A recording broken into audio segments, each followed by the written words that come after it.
भारत की प्रथम शिक्षिकाओं सावित्रीबाई फुले और फातिमा शेख को याद करते हुए बीएचयू गेट लंका पर शिक्षा अभियान कार्यक्रम आयोजित किया गया। गौरतलब है कि एपवा घरेलू कामगार महिलाओं की बेटियों के साथ शिक्षा जागरण का अभियान लंबे समय से चला रही हैं। कार्यक्रम में विशेष अतिथि के रूप में मौजूद IIT बीएचयू के रिटायर्ड प्रोफेसर असीम मुखर्जी ने कहा कि भारत में आज भी गरीबी के कारण कई लड़कियों को बीच में ही पढ़ाई छोड़नी पड़ती है, जो समाज में गैर बराबरी का मुख्य कारण है। इसलिए सस्ती और समान शिक्षा प्रणाली को लागू करना चाहिए। एपवा सह सचिव सुजाता भट्टाचार्य ने कहा कि शिक्षा बेटियों को अपने जीवन के बारे में निर्णय लेने में मददगार साबित होती है। इसलिए देश के सामाजिक विकास के लिए सरकारों को चाहिए कि देश की हर बेटी के लिए KG से PG तक की शिक्षा को फ्री किया जाए। कार्यक्रम में विभा प्रभाकर, शीला, सुनीता, हेमा, छाया, विभा वाही, सुधा, सुतपा गुप्ता आदि ने विचार व्यक्त किए। कार्यक्रम का संचालन जिला सचिव स्मिता बागड़े ने किया।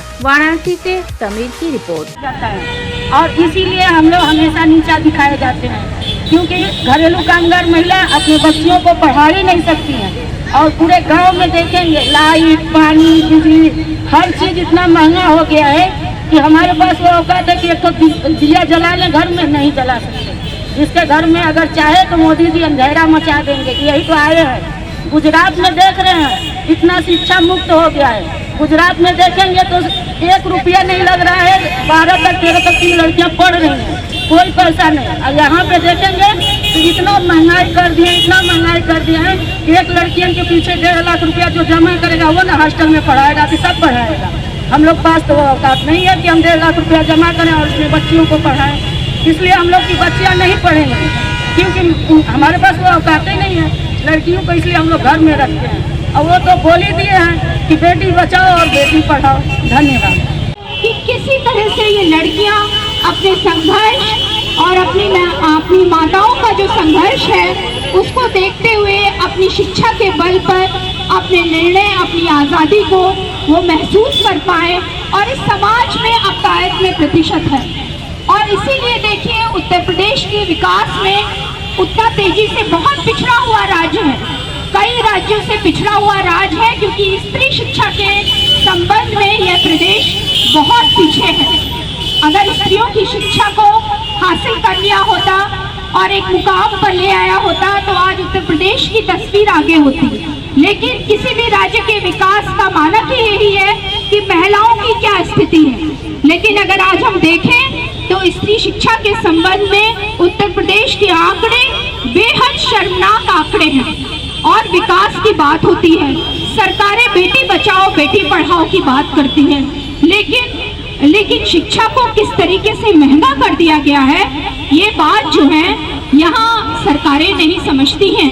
लेकिन आज हमारे जो बेटियां हैं, हमारी बस्ती की बच्चियां हैं, वो ये कहने आई हैं कि पूरे प्रदेश के अंदर, पूरे देश के अंदर हर लड़की को शिक्षा का अधिकार होना चाहिए।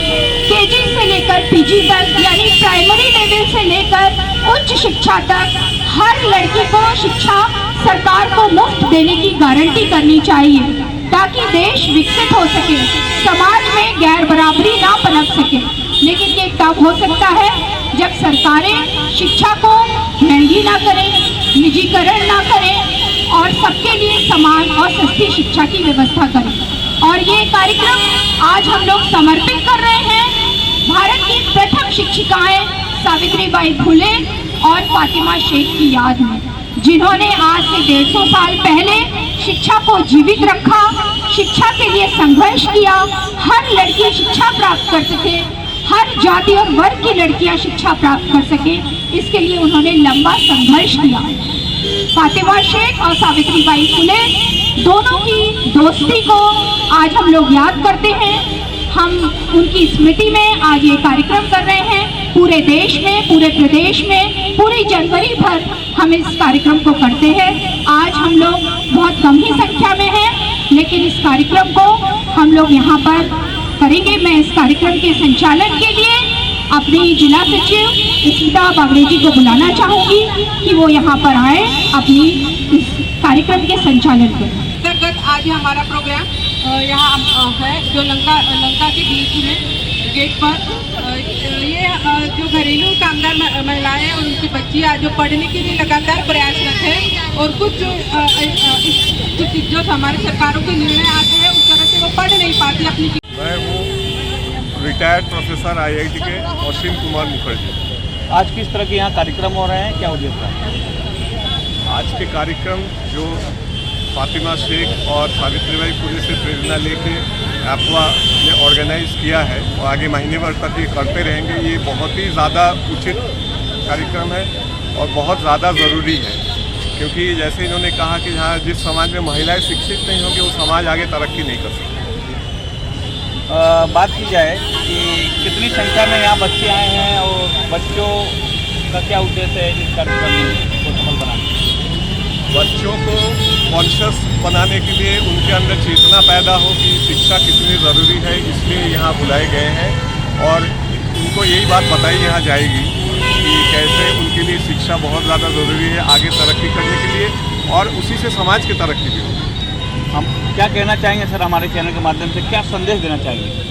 संदेश ये देना चाहेंगे कि मुझे तो बहुत आश्चर्य होता है, जो देश अपने आप को विश्वगुरु कहलाता है वहाँ पे ऐसी मीटिंग करनी पड़े और ऐसी चीज़ें बोलनी पड़े। ये तो ऑटोमेटिक होना चाहिए कि समाज में शिक्षा जो है निःशुल्क हो। मैं कोई हवाई बातें नहीं कर रहा हूँ, मैंने खुद ऐसे देश में पढ़ाई की है समाजवाद में जहाँ शुरू से लेकर अंत तक सारी पढ़ाई जो है निःशुल्क रहा। सरकार से क्या कहना चाहेंगे इस मुद्दे पर? सरकार से ये कहना चाहेंगे कि जो यहाँ पे डिमांड की गई है वो उचित है और इनको आप लागू करिए, इम्प्लीमेंट करिए। और ये जो बहाना बनाया जाता है कि संसाधन नहीं है, ये एक फर्जी बहाना है, क्योंकि जो पूंजीपतियों के लाखों करोड़ कर्जा माफ़ किया जाता है वो कर्जा माफ़ ना करके इसी में लगाया जाए तो सब बच्चे फ्री में पढ़ लेंगे। जिस तरीके से पहले सावित्रीबाई फुले और फातिमा शेख के बारे में पढ़ाया जाता था बच्चों को, अब वो पढ़ाई ख़त्म कर दी गई है। क्या आप दोबारा अपील करना चाहेंगे कि बच्चों को वो शिक्षा दी जाए? नहीं, बिल्कुल वो शिक्षा देनी चाहिए, उनके बारे में बिल्कुल बताना चाहिए। जो हमारे जो है आइकॉन और लेजेंड रहे हैं समाज के, उनके बारे में बताना चाहिए। मैं महिला संगठन एप्वा की प्रदेश सचिव हूँ। आज किस तरह के यहाँ पर कार्यक्रम कर रही हैं, क्या उद्देश्य है? ये कार्यक्रम सावित्रीबाई फुले और फातिमा शेख जो भारत की प्रथम शिक्षिकाएं थी उनकी स्मृति में हो रहा है, उनकी दोस्ती को याद करते हुए किया जा रहा है। कि बात की जाए यहाँ छोटे छोटे बच्चे हैं, बच्चों का आने का उद्देश्य क्या है? ये एप्वा से जुड़ी घरेलू कामगार महिलाएं हैं और उनकी बेटियां हैं जो शिक्षा के सवाल को उठा रही हैं। ये एप्वा यंग गर्ल्स से जुड़ी हुई हैं और शिक्षा के अधिकार पर सवाल उठा रही हैं और उन्हीं के माध्यम से हम भी ये सवाल उठा रहे हैं कि देश और ख़ास तौर से उत्तर प्रदेश के अंदर लड़कियों का ड्रॉप आउट प्रतिशत शिक्षा से काफ़ी ज़्यादा बढ़ रहा है और लगातार बढ़ता चला जा रहा है। बात की जाए सरकारों द्वारा लगातार शिक्षा की मुहिम चलाई जा रही है, शिक्षा की अच्छी व्यवस्था की जा रही है, उस पर आप सवाल उठा रही हैं शिक्षा के लिए, क्या कहना चाहेंगे? देखिए, यही तो सबसे बड़ी बात है कि पिछले कई सालों से आप देख रहे हैं कि जब से योगी सरकार है और उससे पहले भी, लेकिन इस पिछले 10 सालों में तो सबसे ज़्यादा उत्तर प्रदेश के अंदर लड़कियों का ड्रॉप आउट सबसे ज़्यादा बढ़ा है और वंचित कर दी जा रही है लड़कियां शिक्षा से। ऐसे समय में उत्तर प्रदेश में विकास की बात करना, महिला सशक्तिकरण की बात करना, ये अपने आप में मजाक बन गया है। एक तरफ सुबह के मुखिया योगी आदित्यनाथ का कहना है बेटी बचाओ बेटी पढ़ाओ, उन्होंने लगातार इस शिक्षा पर भी जोर दिया है, क्या कहना चाहेंगे?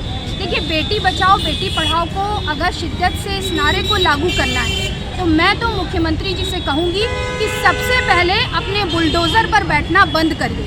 ये जो पितृसत्ता का प्रतीक है बुलडोज़र, इसके माध्यम से उत्तर प्रदेश को मत चलाइए। जिसकी शपथ लेके आप मुख्यमंत्री बने हैं, संविधान के हिसाब से चलाइए और जब उत्तर प्रदेश और ये देश संविधान से चलेगा, इस देश की हर लड़की शिक्षा प्राप्त करेगी, सावित्रीबाई फुले और फातिमा शेख के सपनों का भारत बनाएगी। मतलब आपके कहने अनुसार सरकार अच्छा नहीं कर रही है?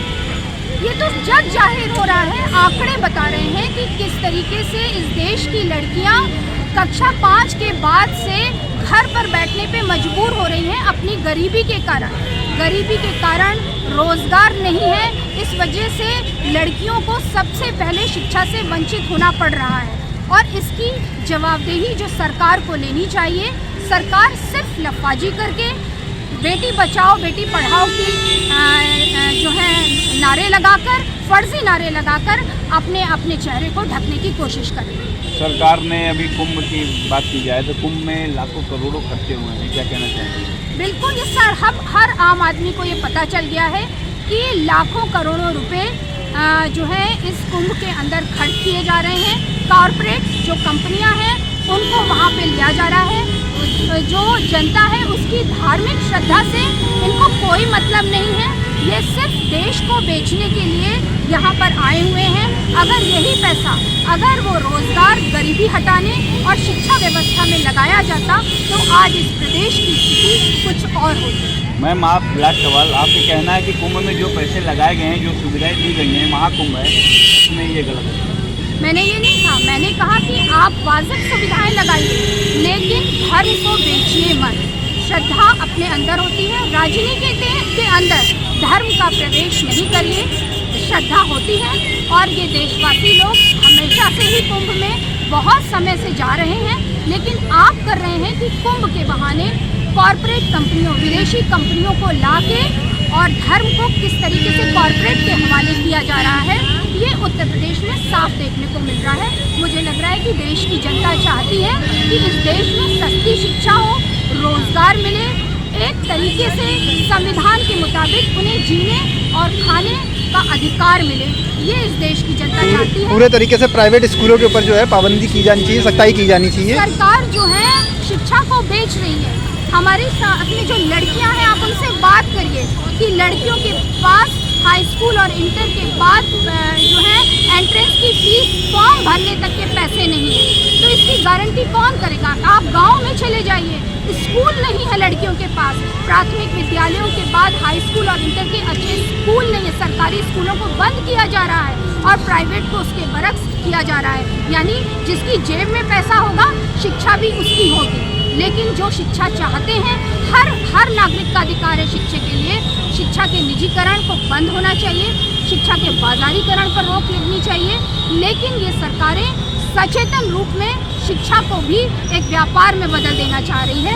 मुझे लगता है कि ये सावित्रीबाई फुले और फातिमा शेख की जो विरासत है उसके साथ बिल्कुल भी जो है न्याय नहीं है। इसलिए आज हम महिलाएं और हम छात्राएं सब सड़क पर निकली हैं और कह रही हैं कि हमें जो है शिक्षा को आगे बढ़ाना है।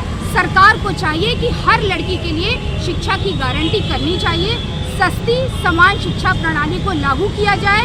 उच्च शिक्षा तक सरकार को फ्री कर देनी चाहिए, जैसे कि और तमाम राज्यों में, गुजरात, केरल और अन्य राज्यों में भी इसका उदाहरण है। लेकिन उत्तर प्रदेश किस तरीके से गैर बराबरी लगातार बढ़ रही है, लड़कियों को शिक्षा से वंचित किया जा रहा है और सरकार जो है उत्तर प्रदेश के मुख्यमंत्री सिर्फ कोरी महिला सशक्तिकरण। अगर ये आपका संघर्ष नाकाम साबित होता हुआ दिखाई देगा तो फिर आप इसके आगे क्या करेंगी? संघर्ष देखिए कभी नाकाम साबित नहीं होता, क्योंकि हम प्रेरणा लेते हैं बाबा साहब अम्बेडकर से, हम प्रेरणा लेते हैं सावित्रीबाई से, हम प्रेरणा ले रहे हैं फातिमा शेख से। तो संघर्ष कभी भी इन महिलाओं ने भी नहीं छोड़ा। इन्होंने बहुत गालियाँ झेली हैं, बहुत अपमान झेले हैं और उस अपमान और गालियों को झेलते हुए उन्होंने लड़कियों की शिक्षा के मिशन को पूरा किया। मैम, आगे कोई बड़ा आंदोलन का भी कोई योजना है आपका?